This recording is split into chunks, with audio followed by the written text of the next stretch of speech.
Have you ever thought what sin could be greater and more damaging than murder? It's a tough question. When we think of the gravest sins, murder often comes to mind. Taking an innocent life is considered one of the most serious offenses, both legally and morally. But what if I told you that there is a sin even more damaging, more harmful, than murder? Interestingly, Allah answers this very question in the Quran. In Surah Al-Baqarah, verse 217, Allah says, "They ask you, O Prophet, about fighting in the sacred months. Say, fighting during these months is a great sin. But hindering others from the path of Allah, rejecting Him, and expelling the worshippers from the sacred mosque is a greater sin in the sight of Allah." Let's pause here and break this down. Fighting during the sacred months. These are months of peace, sacred in Islam, where any sort of fighting or conflict is considered a major sin.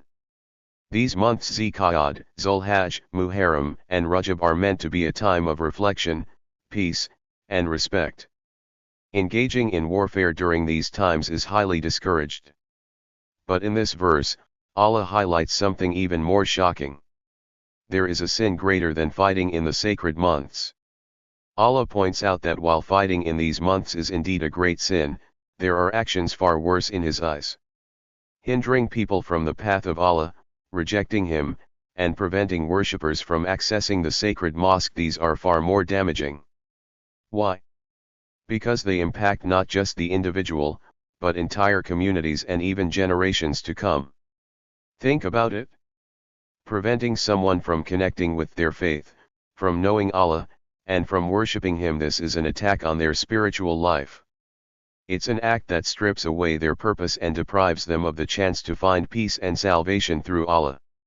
It's not just a sin against one person, but against their soul, their hereafter, and their eternal relationship with their Creator.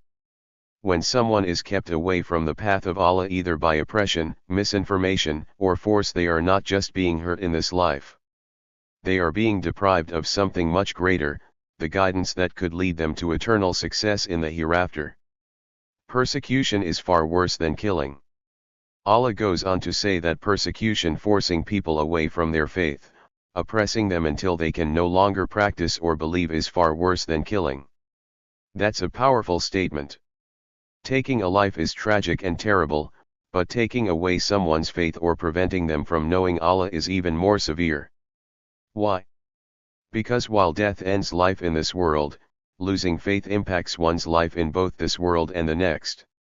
This verse serves as a stark reminder of how valuable our faith is and how important it is to protect it. Faith isn't just about identity or ritual. It's the foundation of our entire existence.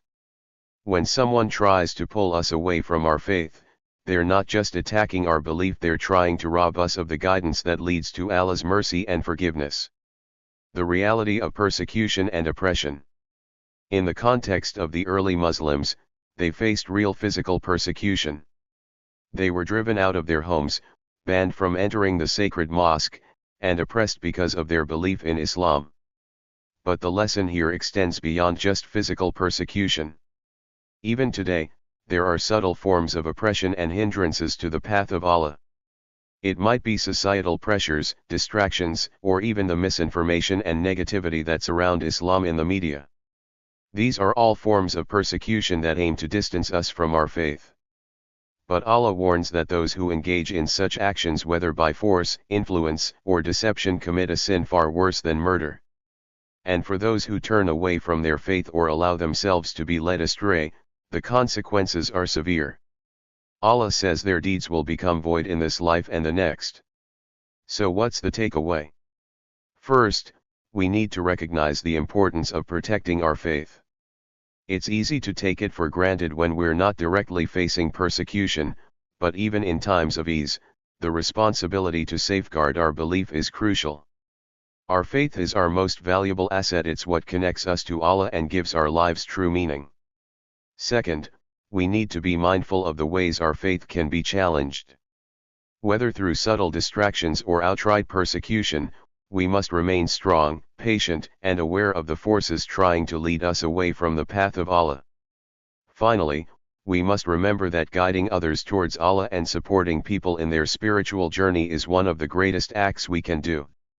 Just as hindering someone from faith is a great sin, helping someone find Allah is one of the most rewarding and noble deeds. So, the next time you think about the gravity of sin, reflect on the value of faith. It's more precious than anything, and protecting it, for ourselves and others, is a responsibility we should take seriously. If this reflection made you think, don't forget to like, share, and subscribe for more content like this. Let's keep growing together.